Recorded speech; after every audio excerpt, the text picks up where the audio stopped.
Ranking the NFL's top defensive linemen for 2022. This is from CBSSports.com. Number 1, they have T.J. Watt from the Steelers. Number 2, Myles Garrett, ahead of Nick Bosa at number 3 and Max Crosby. Garrett has established himself as an elite pass rusher, evidenced by the 16 sacks, 33 quarterback hits, 75 pressures he put up last season. Finished third in sacks and pressures while ranking second in quarterback hits, showcasing his dominance from the edge. And Spencer, I think the one thing that could put him into the top spot, even ahead of T.J. Watt, if he can stay healthy. I mean, there was COVID 2 years ago.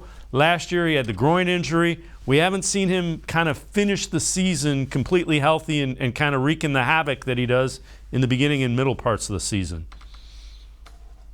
Yeah, I think it's more so about consistency for Myles. He has spurts throughout the season where he's just, playing like his hair's on fire, and we all know how incredible he is, the athlete that he is. I think he's right where he should be on this list. I do think in some respects, like, he could be ahead of T.J. Watt, but T.J. Watt just had that incredible season, obviously, where he was right there with the single-season sack record with Michael Strahan. So I totally understand why he's kind of ahead of him here. I do think those two are 1 and 2 in some order, and obviously whether it's Browns fans or Steelers fans debating it, they can kind of go back and forth.